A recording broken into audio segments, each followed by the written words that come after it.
anticipatory breach. We have finished with the information. Once we finish the information, once the information is got, depending upon that, the damages will be given. Usually, when we are talking about anticipatory breach, some people ask for specific performance or some of them ask for damages. But most often than not, it is the damages suit which is being filed, suit for damages, which is being filed. Okay. So, it may be specific performance. See, for example, here I have told you that it's a very famous actor. So, probably those toothpaste company people want that particular actor to be there. Okay. So, in that case, there would be a case for specific performance. But even otherwise, there may be case for damages. Someone else better or some other person who is ready to do it may also be taken on board. Okay. So, all that depends upon the facts of the case. We will not go into that.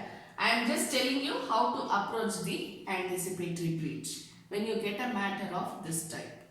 Okay. Now we go to the next one, which is known as actual breach. See, now why we talk about these breach, two types of breach is only to determine the damage done, because of which you will have to give a remedy. Okay. Now when we are talking about actual breach, what do you mean by an actual breach? Actual breach means a breach which is when it is actually committed.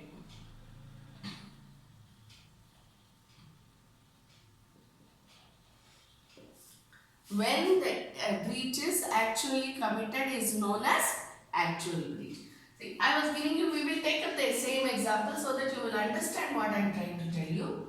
The shooting was on 28th September. Okay. Now, we forget about the anticipatory breach, whatever happened.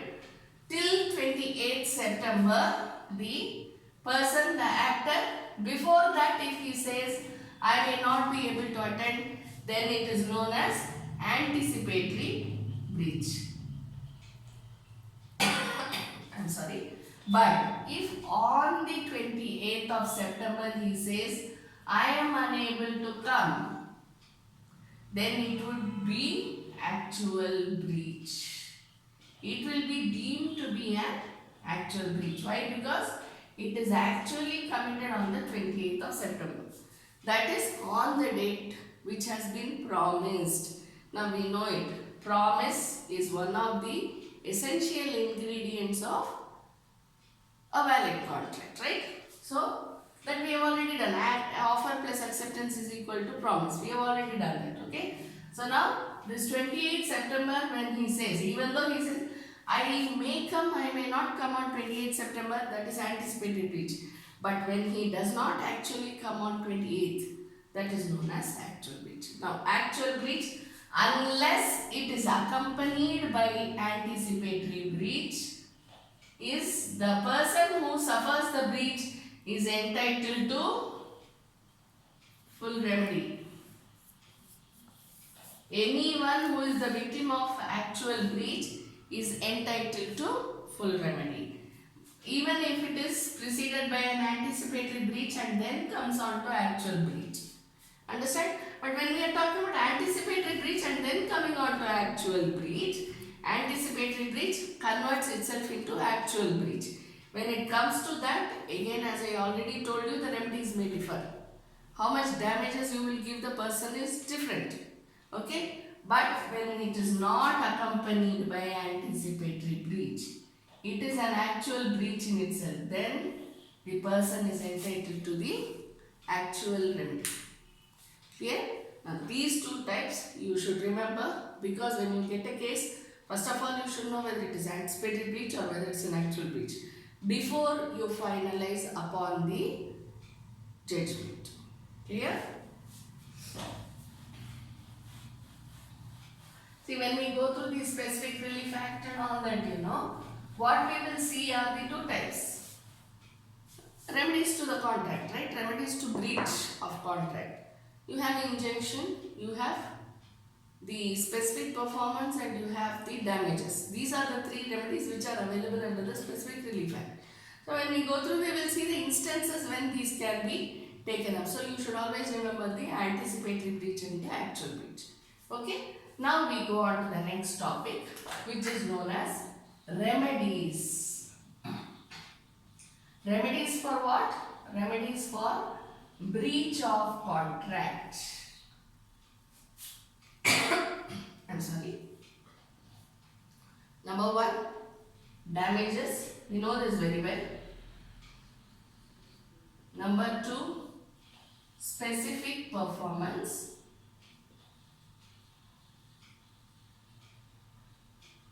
So how will you write? When you are writing your mains exam answer, what are the remedies for breach of contract? Then what you will write? Or suppose there is a question, a scenario based question which is given, a case study. Okay, then how will you look at it?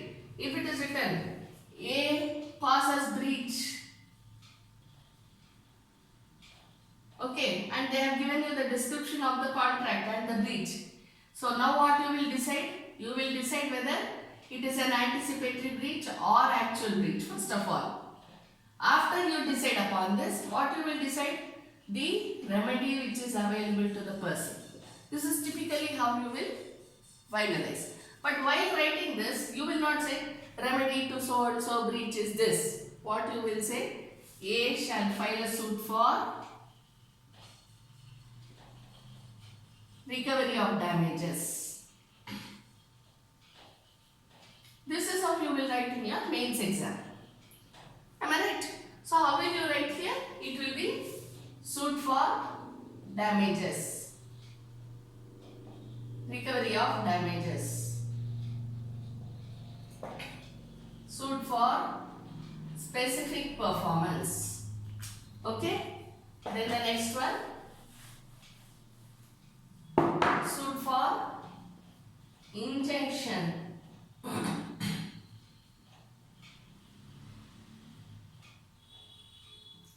Then suit for quantum merit. Merit, please note the spelling M-E-R-U-I-T, but we pronounce it as merit. Okay, there are 4. Suit for recovery of damages, suit for specific performance, suit for injunction, suit for quantum merit. Okay, these are the remedies for breach. But when you are writing your main exam, as I told you, it should be suit for so and so remedy. Clear? Now, first we will take up with the suit for recovery of damages. Again, for this, what you have to look at is the damage which has been incurred. It depends upon the damage incurred. What you have to see? The extent of damage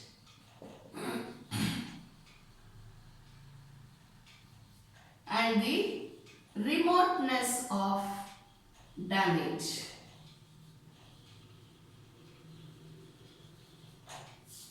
When you read these two, what do you remember? You will remember the law of torts. Am I right? Damages. What is the damage incurred? How will you gauge the damage incurred? You will go back to law of torts, because that is the basis for all civil remedies. Okay. So what you will look at? You will look at the extent of damage caused and the remoteness of damage caused. Now, what do you mean by the extent of damage caused? When you say extent of damage, what exactly do you mean by extent? What do you mean by extent? How much damage has been incurred?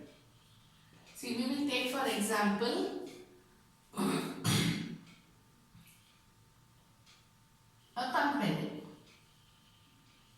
Okay? Or we will take up the same anticipatory breach, whatever we have done. Okay? Because that would give you an idea how to deal with the case when you actually come upon it. Okay? Now, how much of damage has been incurred? What's the extent of damage? See, I told you, you have to remember anticipatory breach and actual breach. This is where it works out. Okay? How much damage has been incurred? If it is an anticipatory breach, obviously it would be lesser, am I right? The extent of damage would be less. if it is an actual breach, the extent of damage would be more. Anticipated breach, he already says, I may come, I may not come. So the expectation level is also less. Therefore, the damage incurred, even though the person has suffered loss, the loss will be self-incurred. I know that the actor may come, may not come. But what I do, I should not miss the actor's appearance on that day. So what I will do, oh maybe he'll come, I have no idea. What if he comes? So I will make all sorts of arrangement for the shooting of the advertisement. So when that happens, what will I think? Suppose he comes on that day, I should not be I should not make a fool of myself. So what do? I make all the arrangements and I'm there. Okay. Now when will I file a case against him? Suppose he says I will be there, but I may not be there. And that I may not be there is of say 10%. 90% I am sure I will be there, but 10% I am not sure. In that case, I will be gauging, I will be waiting for this 90% to happen. I will never look at the 10%. Am I right? So if he does not come on that day, then even the extent of loss will be more. But suppose he says, I am 15% sure that I will come, but the rest of 75% I don't think I will come. Then what will happen? 75, 85, whatever is the percentage, I don't think I will come. So if I think like that, then what will happen? But still I say, 15% he said that he will come, so he will surely come. Now whose fault is that? Mine. So it is contributory. He told 15% sure, but I believe that and I am waiting. Here he has told 90% sure, 10% is not sure. So for this 10%, the extent of damage. For this 15% I am so sure, 85% he said he is not sure. So obviously the extent of damage incurred as per the judge will be lesser. Why will the judge feel like that? Because the acceptance he is given is only of 15%. 85% he is sure is not going to come. When he is told like that, it is my fault that I prepared for the advertisement. So when I go to the judge and say, sir, I know it is an anticipatory breach, but still I prepared and therefore I lost so much. What will the judge tell me? He already told you that it is only 15% sure, 85% he is not sure. Who told you to make all the arrangements? I am not going to allow your petition for damages. You understand? But suppose he says 90% I am sure, 10% I am not sure. The judge will readily give me the damages that I have lost. Or at least to some percentage he will give me the damages. Understand? So in order to know the extent of damage, first of all you should know whether it is anticipatory breach or actual breach. Then depending on that, if it is an actual breach, then you go on to say, this is the extent of damage incurred.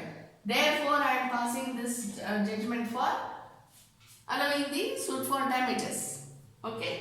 Now, next we go to the remoteness of damage.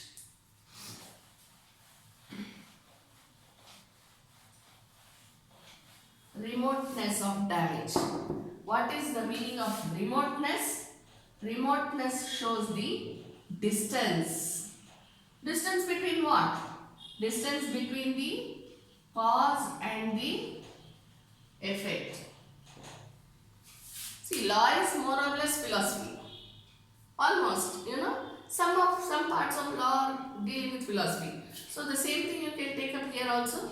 You can say that the distance between cause and effect gives you the remoteness of damage. For what you should know the remoteness? For the damage incurred, so that you can get damages or specific performance or whatever remedy it is. Understand? The distance between cause and damage. If it is very close, if the distance is very close, then you don't have to worry at all, because the damages will be given. Okay? Now, if the distance is very far, then damages will not be given. If the cause and the effect, there are numerous intervening possibilities.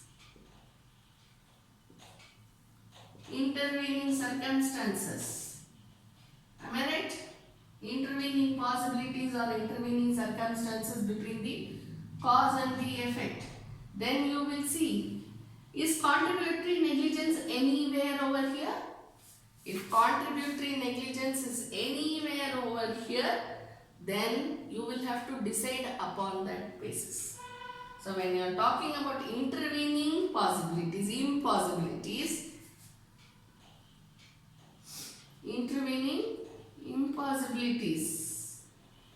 then you will see whether contributory negligence happens anywhere.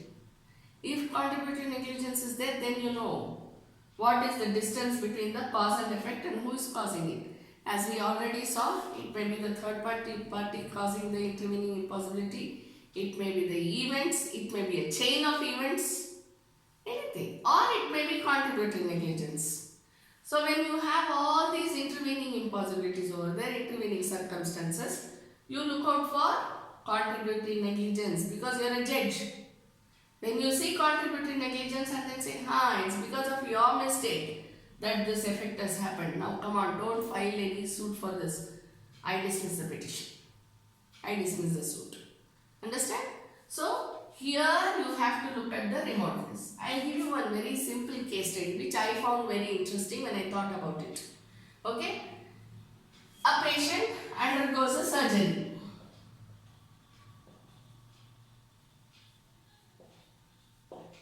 Patient undergoes a surgery. What happens? The patient's bed is here somewhere. I am very poor in drawing, please don't mind. The patient's bed is here. It's such a big room. Okay? And in the corner of the room is a kerchief which has been used. Okay? And this is a very sensitive operation for some disease or something like that. But there is a kerchief here. You have all sorts of doctors and nurses and all the equipments over here. But then what happens? The patient's operation is not successful. Okay? So when the relatives come asking and then they see the kerchief here and then they say it is because of the kerchief that the infection happened to the patient. Therefore they sue the doctor for damages. Okay? Because of negligence, doctor's negligence. How far will it work out? Okay? When I thought about this case study, I was quite happy about it. Now, how far will this work out? First, you have to look at the distance. Here, I am not talking to you about the distance between the bed and the kerchief. But it is the distance between the cause and the effect. What's the effect? Infection. What's the cause? The relatives say that it's a kerchief. Is it possible for the person to get infection because of this kerchief in the far end of the room? Is it possible? That's a very, very difficult issue to be determined. Okay? So, one thing is the person will not get any damages, but the judge may give damages on the basis that cleanliness should be maintained in hospitals. Right? Cleanliness should be maintained in hospital. If there is a kerchief, whether used or unused or whatever it is, it should not be there in the operation room. Okay? So, because of that, the court may give the damages, grant the damages. But it will not be to the extent which the plaintiff asks for. Understand? So, this is what you have to know with regard to the damage incurred, the extent and the remoteness of damage. Then you can think about the damages which shall be given by you, which shall be ordered by you. Okay? Now we go to the damages part. There is something called the types of damages. You know this very well. Nominal damages,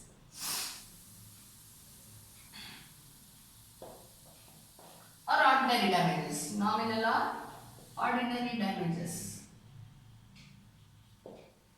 Special damages.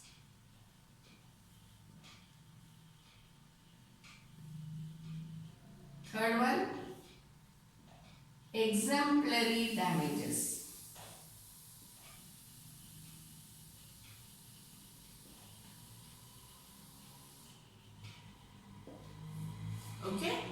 Nominal or ordinary damages, special damages, exemplary damages.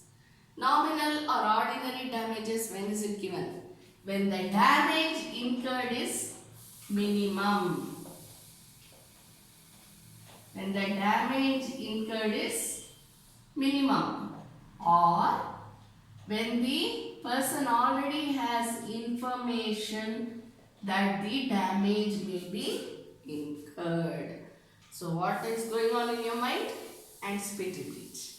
Am I right? If the damage incurred is minimum, nominal or ordinary damage.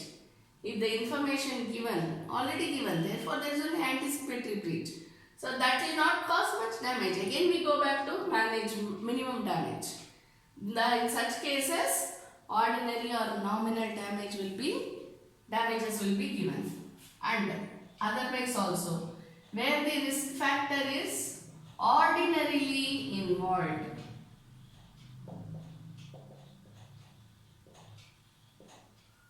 See, if I buy a packet of bread, okay, expiry date will be given on the packet of bread. If I don't use it within the expiry date, I go and file a suit. The judge will say, no, this is not the right thing. But if I use the bread within the number of days before expiry, yet there is some problem in the bread due to which there is an infection which passes on, then I can file a suit for damages. But how much will the court give? Court will give minimum damage. Why? Because the court will say you should have eaten it either on the first day or the second day. I am just giving you an example. Either on the first day or the second day, you should not have kept it for 10 days even though the expiry says expiry date is after 10 days. Clear? Like how we have our tablets and medicines and all these things, it has an expiry date, but just because it is written 31st December 2018, we cannot have this syrup on 31st December 2018 and then say no, it's not having any effect, so you pay me damages. Understand? So in that case, it will be deemed to be as if there is a minimum damage which has been caused. It will be deemed to be. Understand? Special damages is when the risk is not ordinarily involved.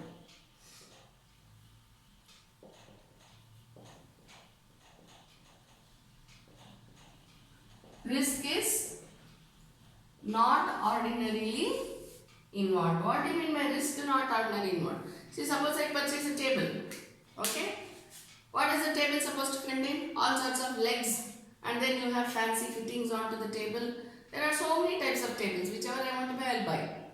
But do I expect that the legs of the table will break as soon as I buy? No. So what do? I keep the table. Suppose it's a small table. I just keep the table on my lap and then I start working. I keep the laptop on the table and I start working. Unable to bear the weight or whatever it is, the table just breaks down. It collapses. Okay. Now this is not a risk which is ordinarily involved. Am I right? Because table is not supposed to collapse under the weight of a laptop. But if it collapses, it is a risk not ordinarily involved. Therefore, I am entitled to get damages. What type of damages will I get? Special damages. Clear? Next we go to exemplary damages. What does it mean? It is punitive in nature. Punitive in nature. Punitive means what? Punishment, penalty. When we say penalty, that is known as exemplary damage. It is too much. It involves something where risk is not involved. Okay? Risk is not at all involved. Second one, the damage caused is to an extraordinary extent.